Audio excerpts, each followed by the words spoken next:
Good morning, everyone. Welcome to Coffee and Football, presented by Adam Lowy and the Lowy Law Firm. I'm your host, Blake Monroe, where I'm joined each and every day by Bobby Burton and Jerry Hamilton. Tell us where you're checking in from this morning, what you're drinking, get your questions in. It's Wednesday, guys, which means it's hump day with Hills. We'll have former Texas offensive lineman Tony Hills joining us here in just a little bit, as we always do on Wednesdays. But first, guys, it's another decision day.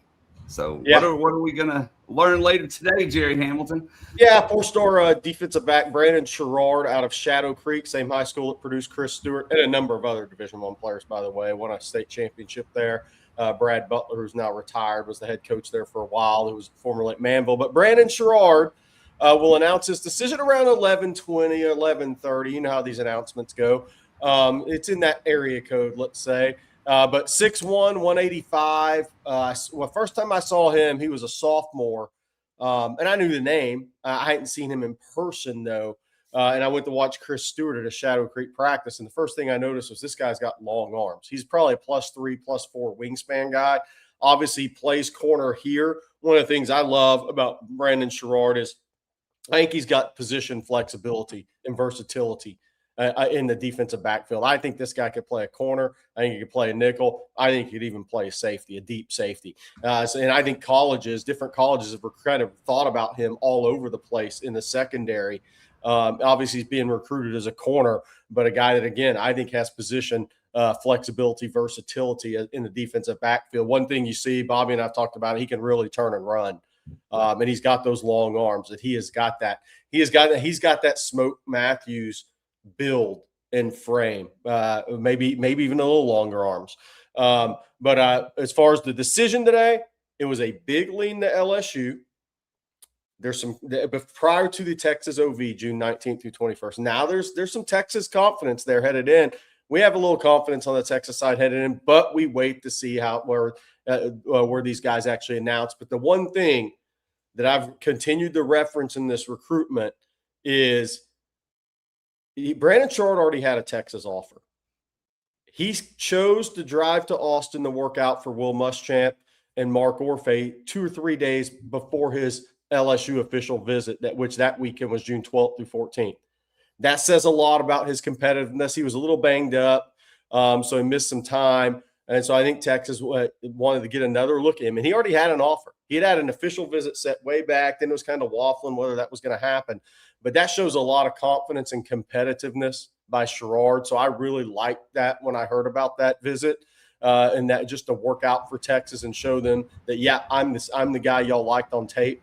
I thought that was really big for Sherrard, because guys that are ranked in the top 200, top 300 in the country generally aren't going to do that when they already have an offer. So I thought that was telling his competitiveness.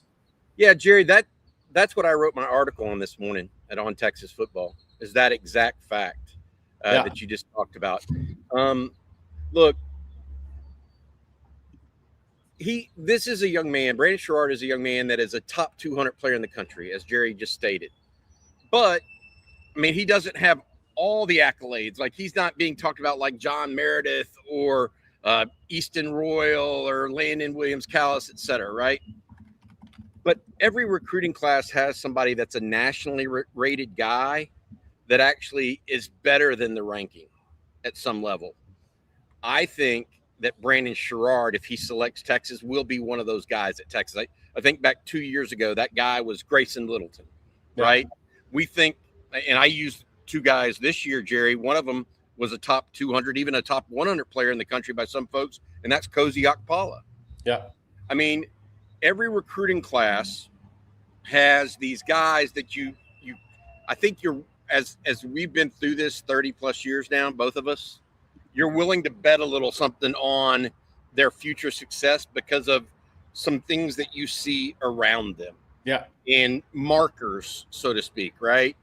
And I think you and I both understand that it's a marker, what he did and how he got there. And then you see his athleticism. You talked about his ability to turn and run.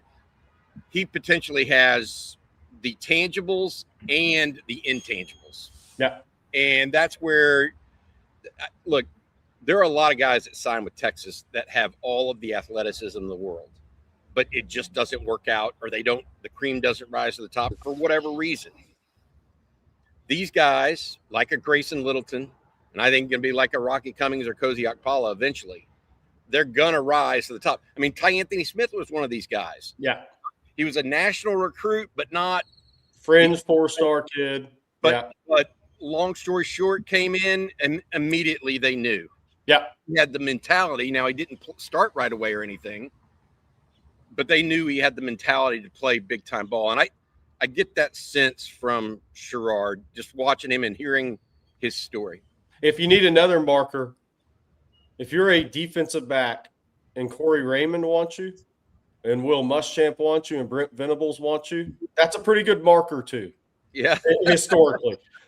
If you look at it and those three guys want you, that's a pretty good marker for your talent level too. And then they're seeing something else with that talent level to what Bobby and I were just discussing. But we'll see where Brandon Sherrard goes. I think it would be a huge commitment for Texas because, look, that would be a really, really strong 4-man defensive back class. And that would leave them that flexibility without pressure to if they find another safety as a senior or somebody like a Grayson Littleton that backs off a commitment, decides that's not Clemson's not where he wants to go, or there's a coaching change. It would put them – and obviously Greedy James is still committed. But we still expect that to go LSU's way eventually. But we got to wait until he says it. But I think that would take away all that pressure from Texas. If you get Sherrard, if James goes to LSU, then that's a strong 4-man group, and it's 2 pure corners, guys that are going to play corner, John Meredith and Montre Jackson. It's a guy in a Sherrard who can play corner. He could play nickel. Heck, he could play safety. He has that versatility. And then Junior Tupou, who's committed, who obviously a lot of people project the safety, but it wouldn't shock me to see him get reps at nickel at Texas. So they would have a lot of versatility in that defensive back class. They would have some long, tall, long-limbed guys as well. So it would be a really good, strong defensive back class there. And if Greedy James goes to LSU as expected, then Texas, that takes the pressure off. If Texas has 4 really solid DBs committed, that they can go cherry pick and look for that last guy if they want to go with 5. Or maybe they try to get a Bo Masco back with a 5-year rule coming into play. We always try to tap into former players that played at Texas, and Rod Babers leads the way for us with that, obviously. And he played corner at Texas and in the NFL. And I texted Rod about Brandon Sherrard. He said, "Yep, I watched him last night. My nickname for that young man is Brandon Sticky Sherrard. Yeah. That's how he covers wide receivers, sticky in coverage. I'm a big fan." Yeah. So that's from Rod Babers. All right, well, we got a lot more to talk about. But first, Bobby, I need you to tell everyone about Adam Lowy and the Lowy Law Firm. Yeah, if you've been injured in a car wreck, truck wreck, automobile accident of any kind and think you might be due compensation, make sure you reach out to Adam and his firm, Lowy Law Firm. Again, car wreck, truck wreck, automobile accident of any kind, from 18-wheeler to ATV. The thing about Adam and his group, they'll give you a free, no-strings-attached consultation to see if you might be due compensation. Again, that is LowyLawFirm.com. Adam's now been in business for 21 years helping folks in Texas. Again, that is LowyLawFirm.com. Thank you, Adam, for your support of On Texas Football, as well as your support of Texas athletics in general. Again, LowyLawFirm.com. Thank you. Thank you, Bobby. And we got a couple of super chats while we're talking about recruiting real quick here. Lock and Horn says, "Good morning, OTF. How do Sales and Royal compare to DeCorey and Moore, and what are their relative strengths and weaknesses in Sark's offense?" I would say, look, from a talent perspective, DeCorey and Moore is in that. Those three are in the same conversation. DeCorey and Moore is a super talented guy.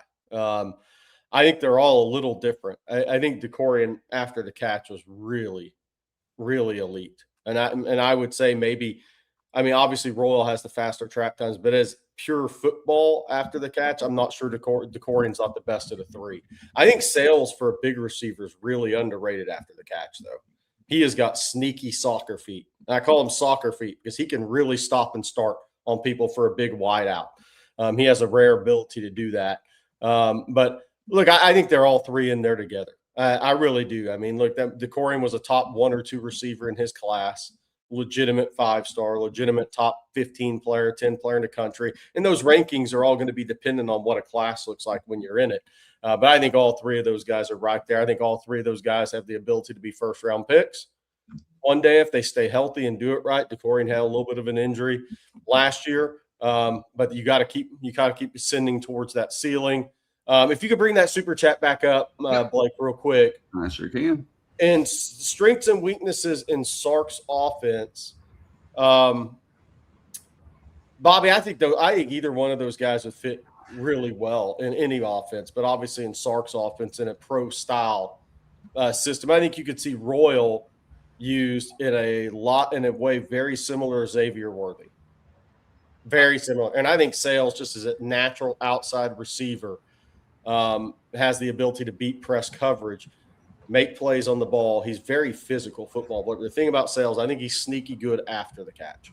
So I want to say this about Sales. About Royal, to Jerry's point, I think his proxy in the Texas offense currently is Ryan Wingo.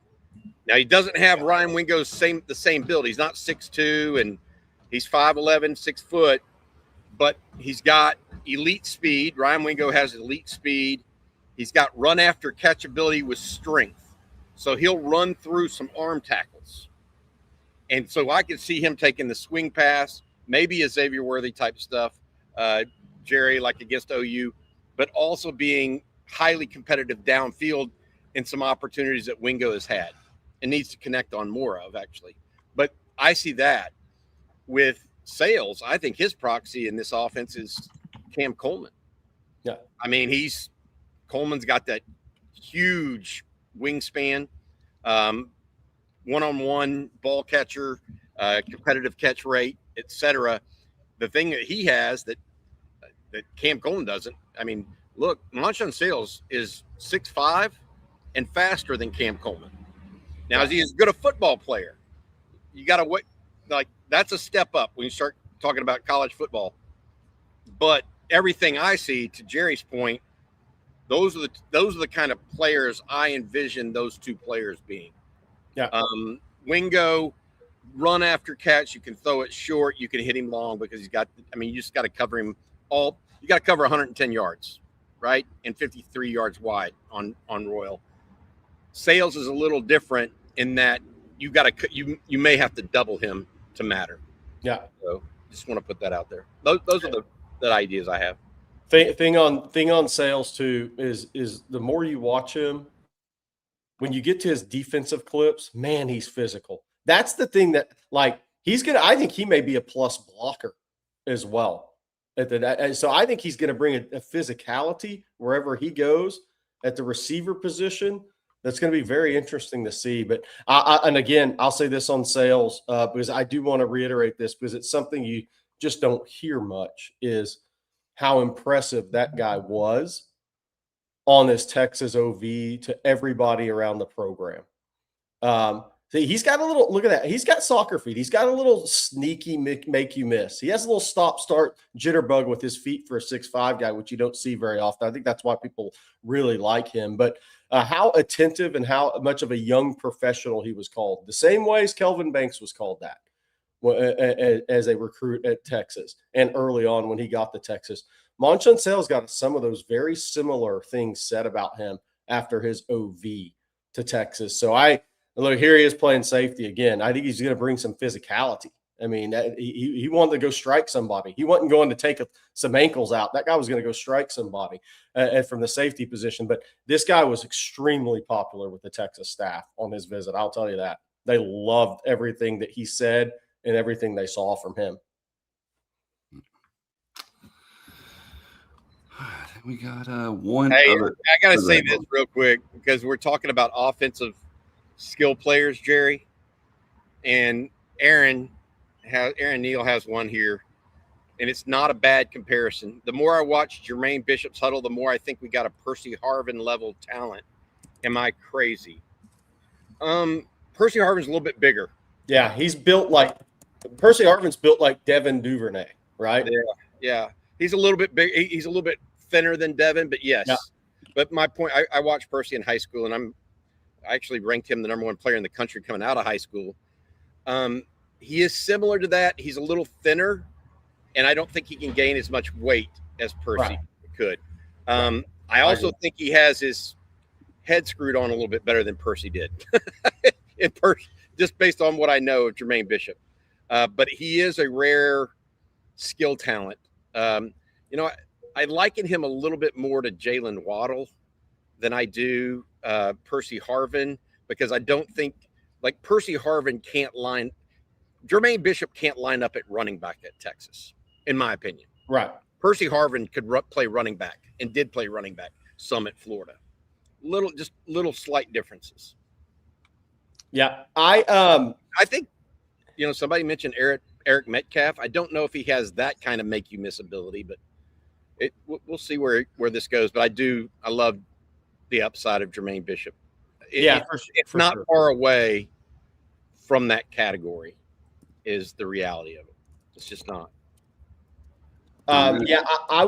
He was getting, look, I said one of the things people I called upon on when he was coming out of high school was Peter Warwick.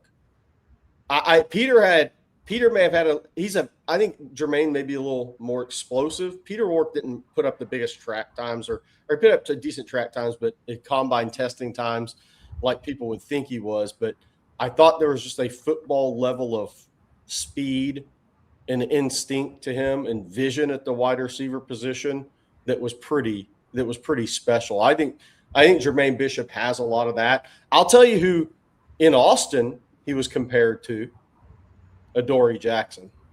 The former USC kid. Yeah. Play both ways. Could play both ways, could play corner, could play wide out. He ended up going to who was he a first round pick for? He was a first round pick for the Tennessee Titans, 18th overall. He ended up going to the defensive side, obviously. Yeah. I think Bishop is going to play on the offensive side, but Bishop is taking some reps this summer. As we broke that nose, we put that out way back. He has taken some reps at corner this summer, just in case. But he is a wide receiver at Texas. Immensely talented young man. Yes. Now we're going to go back to Royal here for a moment with this super chat. Drew Lockhart says, I feel more confident right now in Landon Williams-Callis joining the class than Easton sticking through the entire season. I hope I'm wrong about Easton. He'll be so entertaining to watch in Sark's offense. Hope we get both. What do you think about that? Would you say that Drew's on point there with his feelings, or is it just too crazy to kind of predict in that fashion, Jerry, at this point? Yeah, I think it's – I want to say this. One thing, Drew, you've got to say, there's a lot of whispers going on back and forth, and it's hard to decipher what all the whispers mean. Yeah. And you just – at some point you have to wait and see what's real and what's not. Yeah, I think as a Texas fan, I would never feel comfortable with Easton Royal because he's from New Orleans. And anybody that's followed recruiting knows the type of pressure that comes with that. And kids can dismiss it all they want. Many have over the years, but it's real. Those of us that cover it, and we see it. We know it's real. We talk to people around because it's more than just a player. It's about a circle too, the pressure that comes with that. So he's going to be a recruit that anybody that's a Texas fan will have a tough time feeling good about until he actually signs with Texas. I think Landon Williams-Callis is very interesting because SMU obviously is making a run at him and has been. He's one of the more interesting recruitments for me because SMU's made a run. Now that they're in the ACC, they feel like they can compete for guys, and they've shown they can, and they have the NIL funds to make that to compete. But when you really get down to it this is where recruiting gets interesting now in the NIL world, and I think people are seeing some of that with Jalen Brewster, is these guys, it's not anything negative on SMU or Texas Tech. But these kids, they're this level recruits, didn't grow up dreaming of wearing those jerseys unless their dad played there. And that's what's so interesting to me about Landon Williams-Callis. SMU's making a run, obviously, and they're saying, hey, you can come in and be the man day one. That's great. But there's another hill that you have to climb beyond the NIL is do these kids on this level that are this highly ranked, who have been this good for that long as they have, do they really grow up saying, that's the jersey I'm going to wear? That's what those schools are going to fight, even in the NIL day and age. Landon Williams-Callis, he took 8 visits, which makes his recruitment interesting in the first place. That's the most visits, OVs I've ever seen a player take. I'm not saying it's negative. They made the use of it. He made 4 of those to SEC schools: Texas, Texas A&M, LSU, and Missouri got him up for a visit. Okay, so half of his visits went to SEC schools. He took one to Houston, the hometown school, which people thought sneakily was in it. It goes to the same thing with SMU for me. And then he made a visit to Oregon, obviously, which anybody that's a Texas fan can admit that guy looks like somebody that would like he plays like somebody who would go to Oregon, because they've had guys like him for years at the running back position, a couple from Texas. I'm not saying he's not better than they are. So Oregon makes a lot of sense. But it also goes to, look at the schools he visited. He had a strong interest in Ohio State. Those are the schools kids like that grow up saying, I could see myself, I could envision myself at that school. That's what makes Landon Williams-Callis so interesting to me. He took 8 official visits. It's going to come down to in-state schools unless something changes here late. But can he, even if SMU makes a massive NIL play and they say you can start and you're the guy, can he get past the point of that's not really the schools, Bobby, he always wanted to play for? These kids grew up wanting to play in the SEC or at Ohio State or at Oregon, maybe Notre Dame. That's pretty much what we're talking about with kids who grew up in the SEC region. So can you get over that mental hump? I think Texas is in a pretty good spot, but you got to finish it off. All right, and one other recruiting super chat this morning. This one from Juan Garza. He said, will the Ohio State game be a big recruiting weekend? A game invite like DJ Jacobs, Fakato, see what happens like you did with the Georgia game several years ago. Texas will hang around the rim. They've been in contact with DJ Jacobs, right? But he got a big NIL package from Ohio State. Miami's been a team to watch with him too. Obviously, he's an Adidas athlete. I think Miami's hanging around the rim. I think you'll see Texas hang around the rim. One thing we know about Sark is guys they really like, they don't just walk away from. So these guys aren't guys you just walk away from. I think DJ Jacobs, I think that's one where you just stay in contact with him and you hang around the rim and see if anything breaks away from Ohio State. See if anything changes with Ohio State. See where Miami's at in that one as well. But I do think Texas will hang around the rim on those guys. Will they show up for an Ohio State game? Look, I haven't looked at their high school schedules yet on those Fridays, if they play on that Friday, or maybe they have a Saturday game and they can't go anywhere. But it's too early for me to say Texas is going to try to get those guys in for the Ohio State game. But I think the one thing we know is they will stay in contact and hang around the rim. Yeah. Look, I think I'm looking at it right now and, thinking as we talk about this, I mentioned it in the article this morning. It's not just a DJ Jacobs that Texas is staying around the rim on, or there's a couple other guys right now, and they shall remain nameless at this point, that Texas wasn't really thought to be recruiting hard early in the conversation. These are national recruits, but Texas is keeping in contact with as well. Yeah. That could be visitors for that Ohio State game. I'll put it out that way. I think that's the big piece.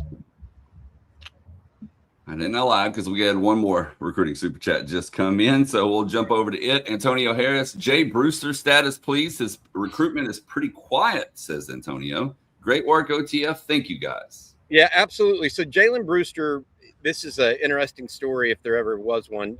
Commits to Texas Tech early in the process, Jerry, right? and then take some other visits, including Indiana, Texas, LSU, Florida. Who else? Anybody else, Jerry, that I'm just missing on? But remains committed to Texas Tech. You know, we have been hearing whispers behind the scenes that LSU is going to be a huge player in this. I think that's a fair way to describe that, right, Jerry? And that LSU was on the precipice, potentially, of flipping him. Yesterday, it comes out from the Texas Tech side of the equation, generally, that, oh, no, he's staying with us. And it could be a situation right now, and I think this does happen, where you hear about guys playing both sides of the coin, and his agency playing both sides of the coin. Maybe smartly doing so, by the way. I'm not taking it away from anyone here, but that's where it's at right now. Some folks believe that he might be flipping to LSU, which is something that we had heard, and some people think he's going to stick with Texas Tech. Texas has kept the lure in the water, so to speak, but it's not. I don't think Texas is hugely involved here at any level. I expect it to be either sticking with Texas Tech or LSU being the new one. Yeah, and I would say this recruitment is one that you will not know until late November or signing day. This one will go to distance, one way or the other. All right, we're going to have Tony Hills join us in just a moment. But first, Jerry, I'm going to let you tell everyone about the good folks over at Vaughn Lane.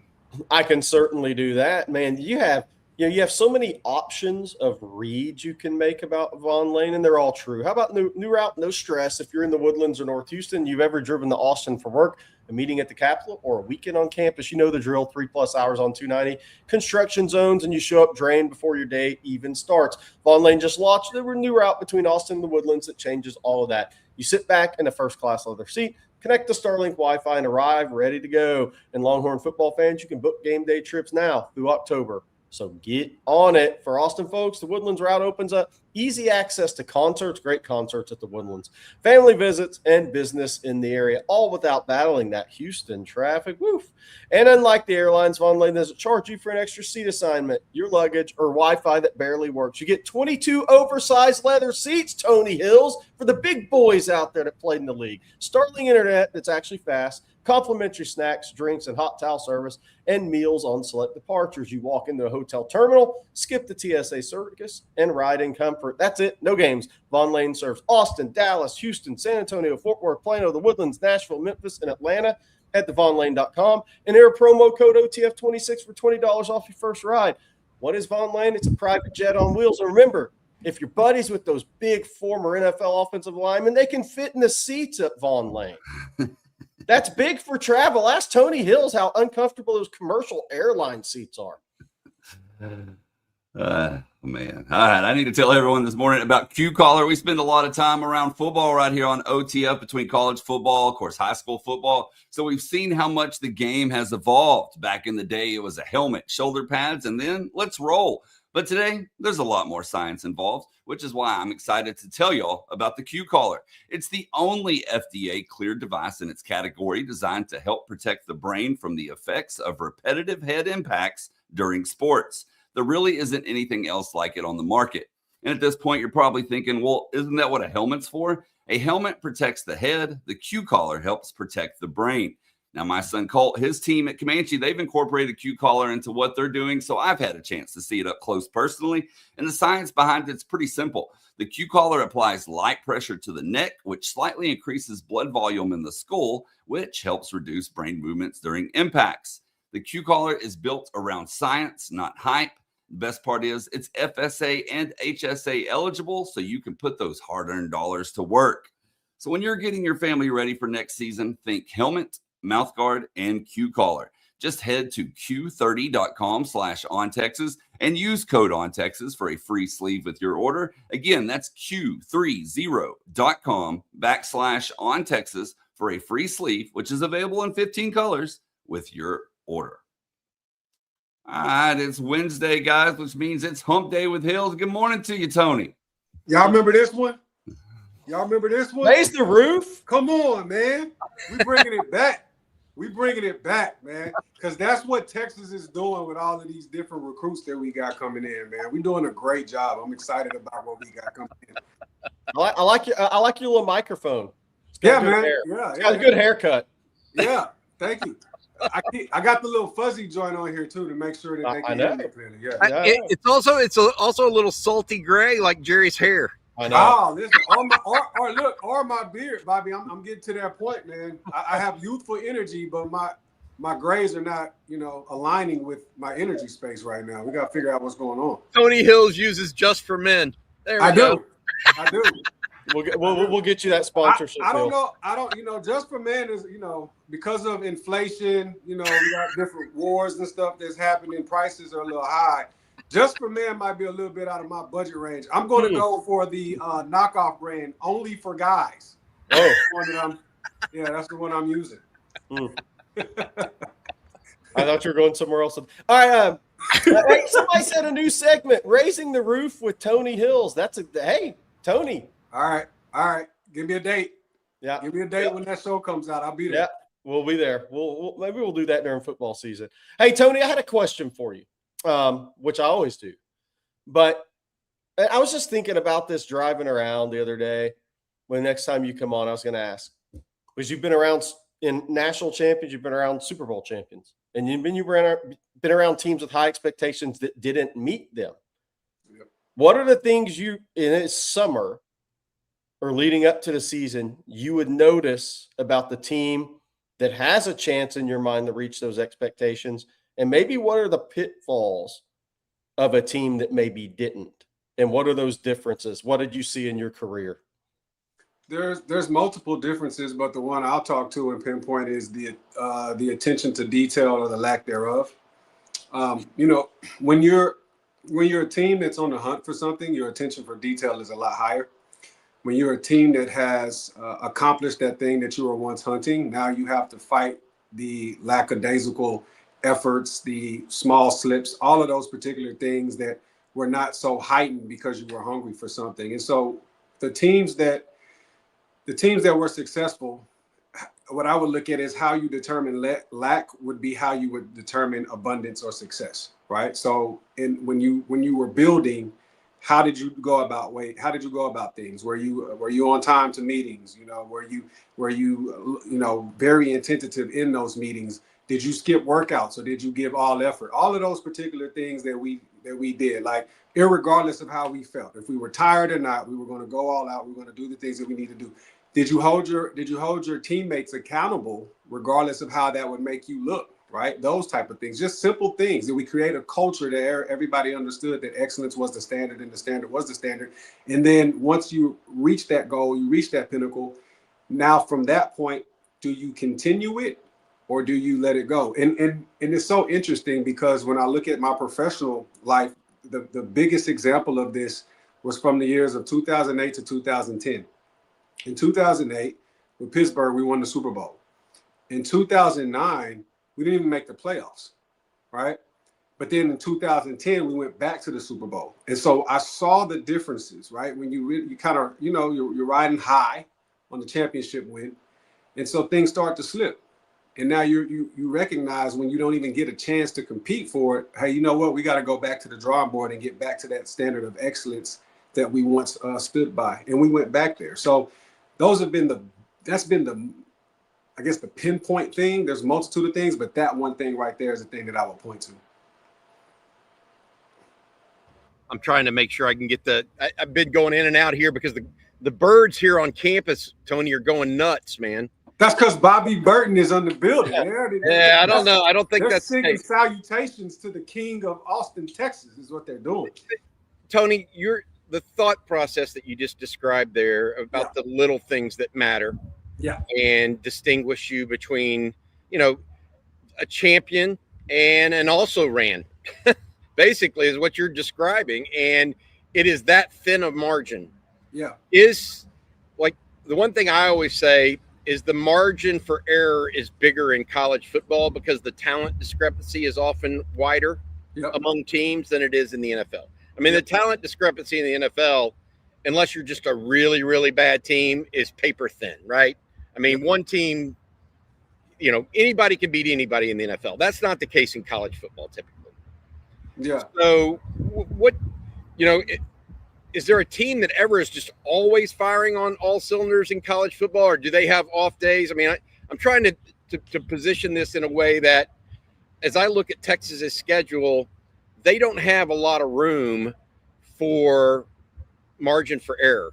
Yeah. Like you might, if you're, I don't know, Indiana, and you have 3 tough games a year, Yeah. or Oregon, or somebody like that with this schedule this year. So is it harder for young guys, non-professionals, so to speak, even though they're now getting paid with NIL, to bridge that gap in college? What was that like, that mentality that flipped for you going from college to pro, I guess? Well, okay, so I hear 2 questions in this. So the first question is the margin of error difference between college and professional, and there's a large gap, and so therefore there's games that you kind of can already predetermine that are going to be won versus when you're in the NFL, regardless of record, you can be beat any day. So what is that aspect? What I will say is that's a 2-part situation. All right, so if you allow me to fly the plane a little bit. Yep. When you talk about the time when I grew up being in the Big 12, there was a big disparity and lack of talent. Like, for instance, you playing Baylor. All right, listen, I'm not even going to finish the game. I'll probably have the backups in by halftime, right? Versus, when you play Oklahoma State at Oklahoma State, it's a toss-up. When you play Texas Tech in Lubbock, it's a toss-up. You don't know, right? And so there is a discrepancy. When you talk about the mentality of the jump, I'm going to go back to the second part of the question, the mentality of the jump. For me personally, the culture was so embedded in Pittsburgh, and I was a young guy when I got there, that all I needed to do is don't be heard, be seen in the situation of making plays, but don't say anything, and understand the lay of the land. And the lay of the land, when you're dealing with guys that is the oldest team in the NFL, was you do things the right way at the right times, every single time, right? And you hold yourself accountable. So that culture was so in depth that you had to adapt to it. But I'll say this, coming from Texas, because we were on those championship teams and we had built that type of culture, there was a familiarity there. So there was an alignment. So the biggest jump about being a professional wasn't about what I did on the field. It was what I did off of it. What did I do in my off time? Did I take care of my mind? Did I take care of my body? Right? Did I find ways to get better? Was I working on my craft every single day? Whether that was, taking, kick slide steps, or, working hand placement, or understanding how to open my hips to get underneath 3 techniques, or, moving guys and stretching them across the line. What was I doing every single day to get better? Right. And that was the difference between mindset, because in college, we're going to put in the work when we're on the field. We're going to put in the work when we're in the weight room, right? We're going to put in the work when we're in the film room. But once we leave, now we got to go put in the work in academia, right? So there wasn't really room to kind of work on that craft after that. So I think that's the biggest difference. When you talk about today's game with NIL, I believe that these young kids are in a situation to where they're getting a taste of what being a professional looks like, and the margin of error for them is very thin because they're so easily replaceable, right? Yeah. Look at our school. We wouldn't pay for talent. That's the reality. All schools are paying for talent. When you go and get a Cam Coleman, I don't know what the deal was, but I can tell you this: it was lucrative enough for him to say, "Yeah, I'm gonna do it." We can talk about opportunity and family culture, and I love that. You're right, that matters. But at the end of the day, it's about that dollar sign, right? And so these kids are getting to that space. When you look at it from the high school game moving up, now it's a situation to where, unless there's coaches out here that have a similar philosophy to Sark, to where we're going to build our roster to where the top end is with experienced guys, the middle to back end is with guys that we can build up, because we still have the philosophical understanding of building guys up through the high school space. And because Texas high school football is so good, majority of these schools are in win now moments. Coaches are getting fired faster than we've ever seen, right? Kids are transferring schools to look for opportunities faster than we've ever seen. So the pressure to win now is immense. So I believe in that standpoint, the game has changed a lot. So I say all that to say this, and I'll drop the mic here. Um, the college game as it is played now from high school to the collegiate level is you better make sure that you're one of the top, and you better make sure you're one of the top early if you want that D1 scholarship and you want that opportunity. And if you're in the game, you better make sure you're in the right situation. And before you take off to move towards money, you better make sure you're doing the right move for you and not the right move for the people that are around you, because you can find yourself floating in a portal and squandering the opportunity that you once had. No doubt. No doubt. Hey, Tony, I wanted to ask you this too, and I almost asked you offline, but I said I want to wait till you're back on. Trevor Goosby's getting mocked as, and all the NFL mock drafts are all out right now. They're all popular, right? And your preseason awards. But I know you're very close with Goosby's, and I know you've really studied him.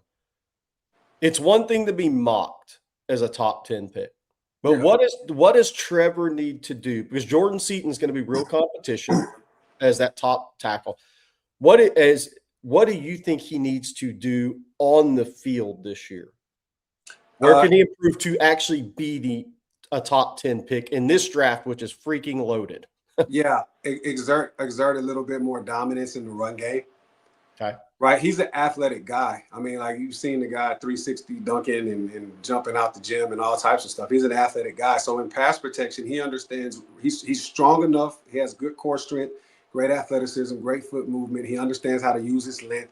He's strong enough to hold point of attack in pass protection. When you're dealing with guys that are as tall as he is, and he's a little lean, he has ability to put on a little bit more muscle mass as well, which I know that's what he's doing. When you're dealing with guys that are long levered guys, sometimes or oftentimes they can struggle in the run game, getting displacement and moving guys. And so being able to show that at this level, I believe will solidify him as a top 10 tackle, because you already know what he can do on the pass pro side. So now when you can see that he adds an added bonus in the run game, that's the thing that makes him that top 10. And it's similar to Kelvin, right? Kelvin came in his freshman year. We were enamored by his ability to play at such a high level at a young age. That was the first thing that caught us. But secondly, we were so enamored by his recoverability, being able to recover from pass rush moves, and how he keeps people flat on the line.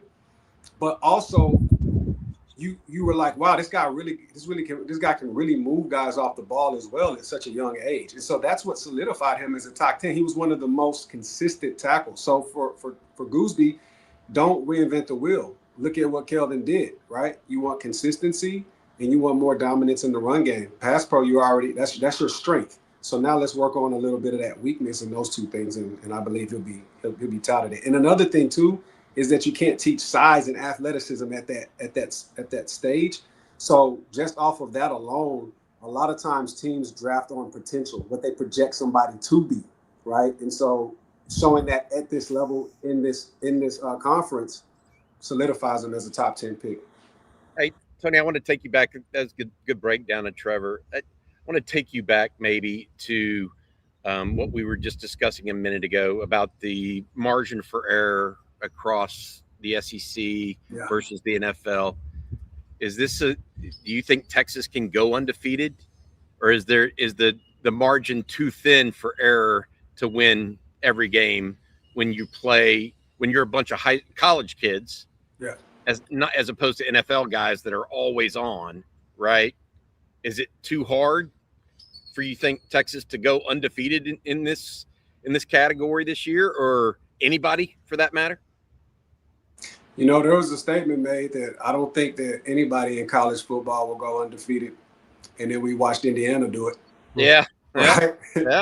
So, and they were dialed in, but they still had that Penn State game that was they did winging a prayer basically. Yeah, and to be honest, that's what it takes. I mean, when I think about our undefeated season, there's been games that we played. To think about Okie State, Jesus, right? That could have went a different way. Right. So I believe when you talk about their ability, when you talk about their talent level, when you talk about their scheme, and when you talk about the coaching staff that they have around them, they have all the ability in the world to do it. What it's going to come down to, again, is how this is what I believe Texas season is going to come down to: situational football. When it's 3rd and 1, when it's 3rd and goal, right? When we're in the 4th quarter, we have to have that play. Do we make it time in and time again? If they do that, then I believe, yes, they have the ability to go undefeated. With that being said, I don't think anybody looks at them any different if they don't. Like the SEC is a very competitive conference from top to bottom, right? And when you talk about it's the reason why people look at that, and I know you had a Big Ten and all these other schools, all the other conferences that say, oh, well, we've done this in the past. I get it, but y'all have done that in y'all conference, right? I would love to see an Indiana come into the SEC and go 13-0. I don't know if that happens, right? And so the reason being is because it's most similar to the NFL as it pertains to, irregardless of records, you can get beat by any team any day, right? Teams that you think that you're supposed to dominate, man, they come out of nowhere. We looked at Florida when we played them. We didn't think that was going to be a trap game. Boom. You go to Mississippi State. My God, right? So that's just what the SEC is. Georgia has it with Georgia Tech. Like, Georgia Tech is a good team, but when you think about what Georgia is, and I get it's a rival game, you don't think that those games would be like that, considering the amount of talent and the amount of dominance that Georgia has shown throughout the season. And then they get to Georgia Tech and they're holding on by a wing and a prayer. Kentucky. But the difference is situational football. You know that it's when it's 3rd and 1, if Georgia's on defense and they have to stop Georgia Tech, that stop is happening. If Georgia's on offense and they have to get that first down is happening, right? You expect that to happen. That's the biggest jump that I believe Texas has to take, right? In those moments when we need that stop happens. And to be honest, I believe that that's what Muschamp is going to bring to that side of the ball. So I look forward to seeing it. Tony, I always remind people of this in all the SEC undefeated talk and undefeated seasons. Nick Saban had the greatest run we've ever seen in college football. He had the most talented rosters over a period of time we've ever seen in college football. He only had 6 undefeated SEC schedules out of 16 years. Yep. The greatest we've ever seen. Yep. Didn't do it 50% of the time in the SEC. And it's because of the depth of talent. I mean, that's what it is. I mean, the Big Ten's won the national championships. Tip your hat to them. Yep. But the NFL drafts doesn't lie. Everybody you play in the SEC and the venues you play in. I mean, the Big Ten has a little bit of – they have enough 2 or 3 of those Big 12 road venues where it doesn't worry you. Yeah. And the SEC really – South Carolina is an unbelievably hard place to play. Yep. Auburn is super hard to play. Tennessee, there's not really a venue that you go to that doesn't impact the game a little bit as well. So that's the talent, it's the venue. But Nick Saban's the best we've ever seen. He didn't go undefeated in the SEC 50% of the time in 50% of his seasons. And now you add a 9th game to it. Yeah. Yeah. And so here's the other thing that I believe that is extremely important to recognize is that the parity of these schools now are more evenly matched because of the NIL. Like, you have the ability to get good players whereas before you had to recruit those players, right? But now you can build a roster. I mean, we've seen, like, look at Texas Tech. You know what I mean? We've seen money buy a roster, irregardless of scandal, just speaking specifically to money buying a roster and taking you to the top. They've done it in football, and we see them doing it in softball. That's what we're seeing today, right? And so if you have the proper management skills, you got the right quote unquote GM, which is crazy to think, but if you got the right GM that understands how to manage money and you got the right recruitment strategies to be able to bring in these players, you can get guys that were slotted to go to a very high school, right, that has tradition and winning and all of that. But if they're more money motivated and you're a smaller school and you had the money to pay them over the other team, other school, because they're like, well, look, we want you, but we're not going to pay you a king's ransom to get you. And the other school is like, hell, we will. We'll give you the king, the jester, and the queen if you come here, right? Well, now we just got that player, and that's what you're starting to see in college football. It's a totally different game than when I played, and it's a totally different game than even as long as I've been out. I'm seeing something that is more indicative and more aligned with how NFL and free agency and moves and all of those things are made at this level than I've ever seen before.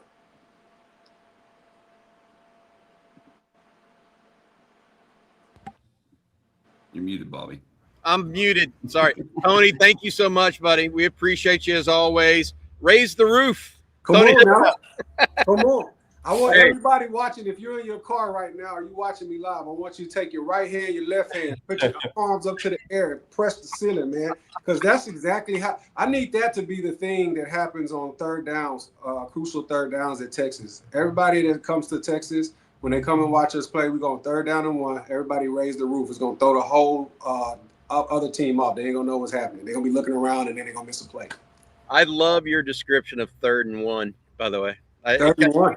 You could visualize. I'm not just talking about your 3rd and 1 description at DKR. I'm talking about the Georgia Tech Georgia. You know they're going to get that stop. It's You're going to get it. Yeah. You feel it. Like when you watch the games, like if we're being honest, Bobby, and I know I got to get off here. I'll just say this. Right. But when we watch Texas and Georgia play, and it's 4th quarter, it is 3rd and 12, 3rd and 10. Why are we holding our breath saying, man? Yeah. Why are we doing that? Yeah. Because we know that this team is capable and has proven it time and time again that it doesn't matter how big the distance is. If we've played 58 minutes, right? If Texas played 58 minutes of perfect ball against Georgia and the game is tight, what we've seen is that Georgia, that last 2 minutes, Georgia owns it. And that's the difference. And that's the flip that has to happen for us to be national champions. The road to the Natty goes through Georgia. Irregardless of how right they are about us. The road goes through Georgia. So that's why Jerry's all about the kicker, Gianni Spedic, because Texas had Georgia on the ropes in that SEC championship a couple of years ago. All right, Tony, thank you so much, brother. Hook him, man. No, Tony. No, Tony, you got to raise the roof on. You started it. That's how I leave every day. Here we go. All right, Tony. I thought he was going to say, "Hey, bench press." I was like, but he didn't close his fist. You will never see me doing this, unless it's corn dogs. Oh God! Someone AI that real quick, please. No, it'll happen. We got more super chats and we got more to talk about this morning. But first, Bobby, tell us about Zen AI. Yeah, absolutely. This summer, don't just watch the game, vibecast it. Zen AI is the home of vibecasting, a new way to capture and share real sports conversations. No studio, no fancy gear. Your phone is the whole setup. Arguing about who should have taken the last shot, breaking down every play, hit record, talk it out, and Zen AI turns that conversation into a sportscast you can share as clips, reels, even TikToks. An AI producer works behind the scenes, cleaning up your audio, cutting highlights, and helping you tweak edits just by chatting in plain English. Go live while the game is on or record your hot takes after. Bring your own co-host or find another fan in Zen AI's network. This summer, Zen AI is paying new Vibecasters to launch their first sportscast. Humans are the talent. AI is the infrastructure. Zen AI is invite only. Head to zen.ai to join the waitlist. That's zen.ai or tap the link in our show notes. Again, zen.ai, Vibecasting. And I need to tell you all this morning about our good friends over at Prize Picks. We're in the dog days of summer. It's heating up outside. It's heating up in the sports world. Baseball, of course, in full swing. WNBA is rolling. And obviously, millions of people are watching the World Cup. There's a lot going on. And Prize Picks, they add a lot more fun to it. Now every possession matters. Every at-bat matters. You're locked in from start to finish. You're not just watching anymore. You got a little juice in it. The best part is it's easy. You just pick more or less on player stats. Then you build your lineup, you submit it, and you're good to go. Takes maybe a minute tops. And you can go across any sport as well. Basketball, baseball, golf, soccer, MMA, even esports, whatever season, whatever's on, it fits. And let's picks up for the rest of the week. We're going with a World Cup ticket here. We're going to take Kane, Ronaldo, and Messi all to score a goal over the next 3 days. 3 goals, 3 superstars. That's all we need. We're trusting our gut, and that's exactly what you do on Prize Picks. You make your picks, you lock it in, and now every single moment actually means something. Don't forget, Prize Picks is available in all 50 states, including right here in Texas. So now is the time to jump in. Download the app. Use code HMA when you sign up, and then play $5 in lineups. After you do that, they'll give you $50 in lineups instantly. Again, code HMA.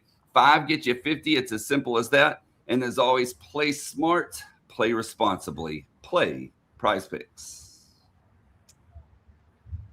Okay, let's see here. We got more super chats that we need to get to this morning. Let's do this one here from Juan Garza. Thank you again, Juan. I think this is your second one of the day, so thank you twice. Just a random question. Why hasn't Charlie Strong gotten a defensive coordinator job with his recruiting? A staff would get a stud recruiter and a good defensive coordinator. What are your thoughts? Now Jerry's muted. Bobby's muted. I'm the only one not muted. How about that, ladies and gentlemen? Wow. That's pretty good. It's 0-2 count. Here we go. Look, I'm not sure he wants that. I think Charlie's done very well financially, and he was a D-line coach in the NFL for a couple of years. I think he's a little past that point. I also think, Bobby, that look, the game's changed. You know, the offenses have changed, and once you're out for a while, where's your fit? Where's your fit? Could be a great recruiter still, but I just don't. I don't think he's wants one of those jobs necessarily, and two, I think the game's changed a little bit. Yeah, you're saying basically he wouldn't be as good a defense coordinator today as he once was. And I tend to agree with that because once he started being a head coach and stopped game planning on a weekly basis, it's been 20 years since he called the defense effectively. Yep. Right? When did he take the Louisville job? 2010, 11, 12, something like that. So it's been 16, 17 years since he's called a defense. You would think, oh, well, he can get back at it. But Charlie Strong was always a brute force defensive guy, frankly. And I mean that in a really good sense. He had great defensive linemen and great talent, and he put that to use and out-talented you most of the times. He can't necessarily do that anymore. So I would say that his time, to Jerry's point, it's probably just passed. Doesn't mean he can't be helpful, but not necessarily as a defensive coordinator. And one other super chat that we need to get out of the way here. Spank Boogie, appreciate you. Good morning, OTF. Can y'all explain the type of pressure you guys talk about that the Louisiana kids get about staying home? It's like talking to your mom. That's the best way I can put this. Like when your mom puts pressure on you to do something, you feel like you got to do it even though you don't necessarily want to. No offense to my mom. I love her to death. It's like, you don't really want to do this thing, but your mom's saying you should really do this. And you're like, oh, I don't want to, but you need to. And that's the best way that I can describe it, is kind of that, that's the kind of peer pressure and I know my mom's not my peer. I'm just trying to give you the kind of thought process where everybody around you is saying, oh, you should do this, and you're fighting it. And you either have to have the ability to tune it all out and believe in yourself about what you want to do, or maybe if you are and have that one inkling of doubt left, then you succumb to it. And so I feel that's about as good a description me personally can give to someone. It may be a different type of pressure for someone else. Yeah, I think one thing that's interesting about Louisiana is, one, they've won 3 national championships in the last, 20 years now, 22 years. So they've with all different coaches. With all different coaches. Yeah. But I would say this, too, about the state. In Texas, you've seen a lot of population influx. And at Georgia, you've seen a lot of population influx. In Florida, right? So even though those states have their teams, you can go to Dallas and you see almost as many A&M fans as Texas fans. And you'll see a lot of Oklahoma fans. And you're seeing fans from everywhere and moving into Texas now because of the population growth in DFW and Houston. Same thing in Atlanta. Like, Kirby's never going to keep all those kids home at Georgia, even though he's won, because those kids aren't from Georgia. They didn't grow up dreaming of playing at Georgia. You're not going to win all those recruitments. One thing that hasn't changed in Louisiana is LSU. Like, there has been a big population influx, like there has in other states, and you're a one university dominated state. No, there's been an exodus if there's been any. Right. So it's like Florida, say Louisiana has not changed like the other states at Texas, Florida, and Georgia. It is constant. Everywhere you go is LSU talk in Louisiana. And there's not another state like that. Even in Alabama, when Nick was on his run, Auburn won a national title and played for another national title. It wasn't Alabama dominant there. Louisiana's dominant. Anywhere you go, anybody you talk to, it's going to be the same thing you hear.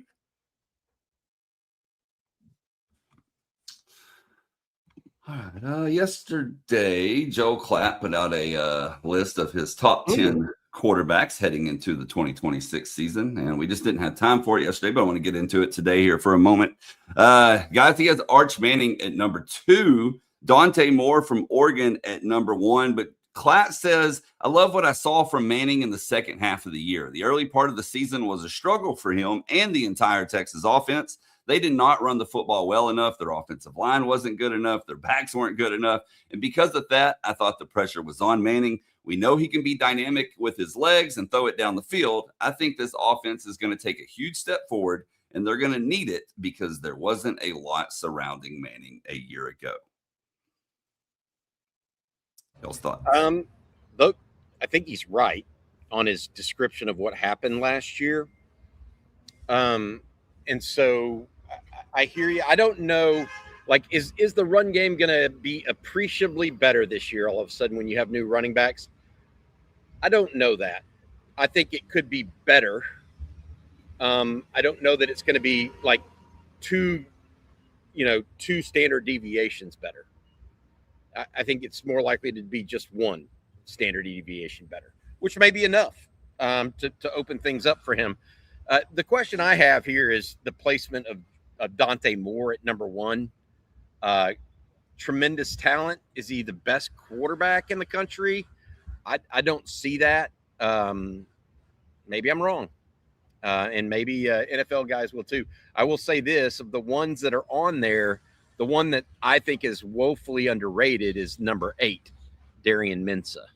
I think he's better than Maiyava. I think he's better than Mateer. I think he's maybe better than Moore. So I think he's in the top 5 in quarterbacks in the country. Josh Hoover.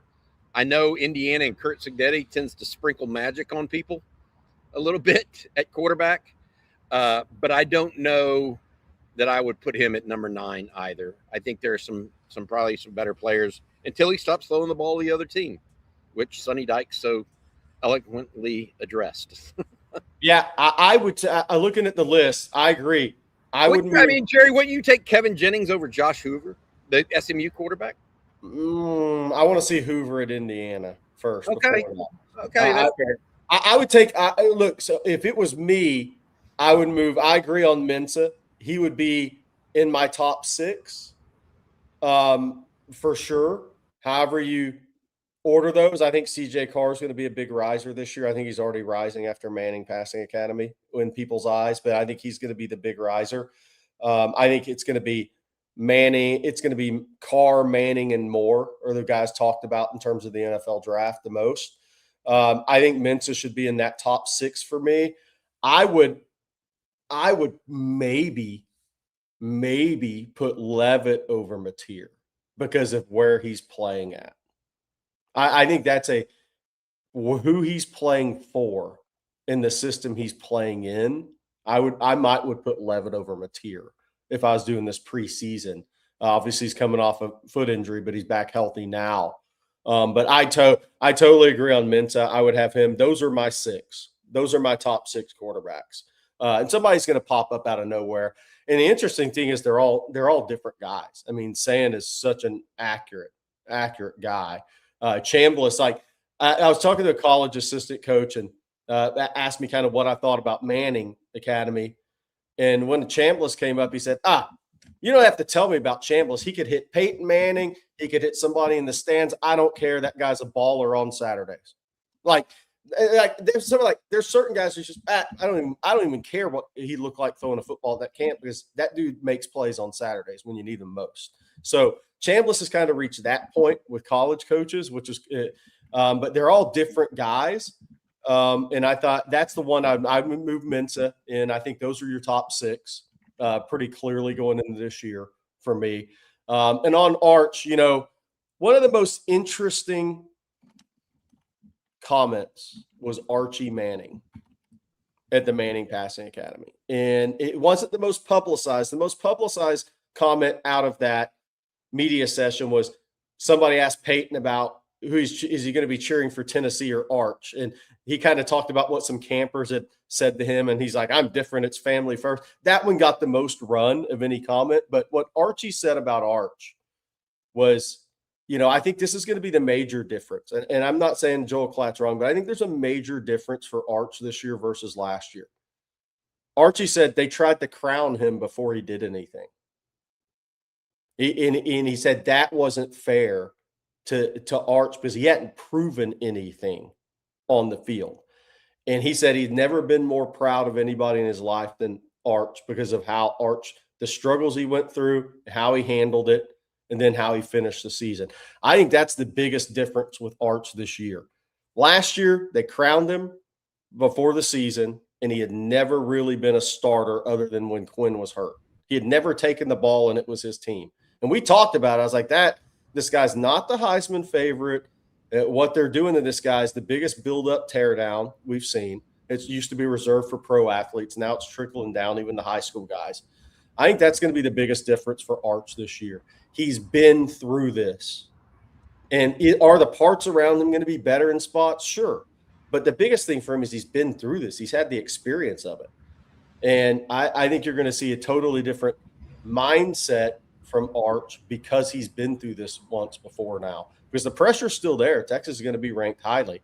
Things will be written, oh, he's a Heisman favorite. He's going to be the number 1 pick. But he's been through this now. He's had to sit alone after the struggles and clear his mind and get ready to go back and play again. I think that helps him immensely this year.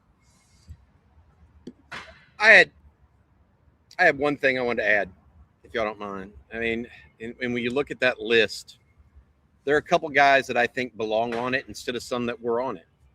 Antoine mentions one of them, Drew Mestamaker. I personally think he's going to be tremendous at Oklahoma State. Now, tremendous is relative, but I think he's got the upside. Joe Z mentions the quarterback at Cal. I think he's a stud. Yeah, absolutely. I think he belongs in there. Other guys, I'm just thinking of other quarterbacks that didn't make that list. Obviously, Gunnar Stockton wasn't on there. Is he a top 10 quarterback? I don't know that from a skill level he is, but from a leadership level, I believe he is. Right, Jerry? Yeah. Rocco Becht at Penn State, the transfer from Iowa State, goes with Matt Campbell. He would be in that category. Young man at Utah, pretty good. Marcel Reed did not make the list, obviously, the guy at A&M. But Noah Fafita at Arizona, Connor Wigman at Houston, CJ Bailey at NC State. I mentioned Kevin Jennings, Damon Williams at Washington. This is I think one of the things as I look at that list and just think about it in my head, this is a quarterback heavy year in college football, like exceedingly quarterback heavy. More so than do you agree with that overall, Jerry? Like, I think they're also. Well, I think yes, because I think those guys are also at some power teams too. Like not Cal quarterback, not some of the guys you mentioned, but Arch is at Texas, Sands at Ohio State. I mean, Ohio State won a national title with Howard, who was okay to good at Kansas State, right? He didn't come into Ohio State with all the hype around them, but you got some power. Mensah at Miami. You got quarterbacks in the right places too this year, but I think there's depth. Like I love the kid from Cal. I watched him 2.5 times on late night Saturday nights, and I walked away from that saying this guy's a true freshman. He doesn't. I mean, what Klatt said about Manning, at Texas. If anybody watched Cal last year, they didn't have much around him. And to play the level he did as a true freshman, I think he may be up for the number 1 pick in the 28 draft overall if he keeps progressing. I mean, he is really – I think he was born to throw a football. I think it's pretty simple with that guy. But, yeah, Bobby, I think there's great depth to quarterbacks. And I think the interesting thing that makes it so much fun, too, is these guys transferring around. I mean, Josh Hoover goes to Indiana. Now, that carries a different pressure than if he'd gone to Indiana 2 years ago. He's going to Indiana behind Fernando Mendoza, who won the Heisman and the national championship. So Indiana fans' expectations for him are probably not realistic, right? But Mensa transfers to Miami.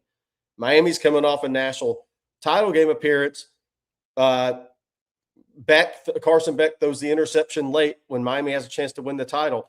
Well, the expectation for Mensa is, he's going to be the guy to get us over the top. Well, Mensa's going to be looking at 5 new offensive linemen in front of him. Than Carson Beck play for. Yeah, but I think it's set up so well because the transfers, where they went. I like Mestamaker. I agree on Mestamaker, and he gets to go with his coach, his play caller, all his offensive pieces around him. Now he's making a big jump, but there's going to be a level of comfortability with him that other quarterbacks that transfer don't have. So it's going to be interesting. I do think there's a lot of really good quarterbacks, and I think it's going to be a fun season for multiple reasons. There's guys at the power programs. There's guys that have transferred into programs that are going to have high expectations. And then you're going to have somebody we're not talking about. Who it is, I don't know, that's going to come out of nowhere and enter the conversation this year. It's going to happen. And Carr at Notre Dame, right? I mean, so these guys are at the power programs have some big-time players at quarterback too. There's going to be a Trinidad Chambliss. I'm not saying that quarterback's going to lead Ole Miss or their team to a national semifinal. But there's too many guys transferring up, and there's too many guys transferring around. There's going to be somebody pop up this year. And I'm not saying he's going to be Trinidad level. Somebody's going to pop up in college football this year, though, and be talked about that he needs to be on all these lists. It's inevitable. Okay, Bobby, I need you to do us all a favor and tell us one more time about Adam Lowy and the Lowy Law Firm. I could do it. Adam's been with us almost from the start of On Texas Football and been a big supporter, and so we appreciate him very, very much. If you've been injured in a car wreck, truck wreck, automobile accident of any kind and think you might be due compensation, reach out to Adam and his firm. They'll give you a free, no strings attached, completely no strings attached consultation to see if they think you might be due compensation. All you have to do is reach out to them at loweylawfirm.com, and they will give you that free consultation. Adam and his group been up, and Adam for 21 years here in the state of Texas. We'll see what Adam's got in store for folks this year as it relates to advertising with the University of Texas as well. But anyways, Adam Lowy over at loweylawfirm.com. Give him a shout if you've been injured at all in the state of Texas. Well, guys, I forgot to mention at the beginning of the show that we are now 66 days away from kickoff here. And Bobby, I know you had a number 66 that you wanted to bring up, and then I got a few more on the list here. Yeah, absolutely. George Bruckus is a name that was brought to my attention by one of our subscribers at OTF.com. He was a member, a 3-year letterman at the University of Texas on the 63 national championship team. I want to add that one. Harley Sewell is a big name. A lot of people remember, probably the biggest one. Doug Dawson, big time player out of the Houston area, and played for the University of Texas. Calvin Anderson, Jerry, maybe the best transfer for a while at Texas until the new age of transfers. Really came in and solidified a left tackle spot, and has then gone on to have a tremendous NFL career, kind of surprisingly, but also good guys, all of them. 66 for everybody. I mean, by the way, Calvin Anderson was 245 pounds coming out of high school. He played at Westlake, right? I mean, yeah, he played at Westlake, graduated in 2014. He was like 245 pounds, 250 maybe when he signed with Rice. So, again, not Adwater instant player. Some of these guys, they develop, especially on the offensive line, physically at different ages, at different times. And I think he was a young senior as well. But 245-ish pounds as a senior in high school. now going to have a long-term NFL career. I think Doug Dawson, besides being a tremendous player at Texas, ended up being a pretty good entrepreneur as well. I think he sold the rights to Snapple in Houston. Well, the Sewell family hasn't done bad either, Bobby. The Sewell family's done okay too. Yes. I see a lot of those license plates covers around the state of Texas. Cedric Flowers, there's a good one. Yep. Good stuff. Yep. Oh, definitely. Hey, by the way, thanks, Alan Nietenhofer, for sending that in. Do appreciate it. No. You know, Cedric Flowers. Hey, I want to say this on Cedric Flowers. Because David Keith Williams said, I thought he'd be great at Texas. Injuries derailed him. You know, that was a guy you go back and I missed on, and I'll tell you why I missed on him. I thought he was going to be fantastic. He was too much of a waist bender. We talked about this with Tony from time to time. It's hard to get that out of your system. He struggled in pass pro, and it wasn't really athleticism, Bobby. It was the bad habit that was hard to break. All right, y'all. Well, that is going to do it for this episode of Coffee and Football presented by Adam Lowy and the Lowy Law Firm. I want to thank Adam along with QCaller/Q30, Zen AI, and Vaughn Lane, all for sponsoring today's show, along with Prize Picks as well. Bobby, what do you have for folks later today? All right, well, we got, 11:30, Jerry, when Brandon Sherrod makes his decision. We have the Stay the Program also coming up this afternoon. And then we have the live stream. Those live streams at night have been a little lively of late. Been kind of fun. I'm not sure if Marcus is joining in the fun. He's been in the chat today. He may be joining in the fun tonight as well. So make sure you join us here all day on Texas Football, the YouTube channel. Please do us a favor and subscribe if you're not already subscribed, and like it. That helps us with the algorithm and reach more people here at on YouTube. And then also, if you're so inclined, join us at ontexasfootball.com, where we'll be talking with fans all day long on the message boards, as well as delivering news and notes as it goes along. Hank South, CJ Vogel, Jordan Scruggs all join in, along with Jeff Howe, myself, Jerry Hamilton, and Blake Monroe. It's a fun time if you guys get a chance to hang out over there as well. Okay, well, we will be back same time, same place tomorrow. We hope you all have a great day today. So for Bobby Burton and Jerry Hamilton, I'm Blake Monroe, and we'll see you then. Hook 'em. Happy July.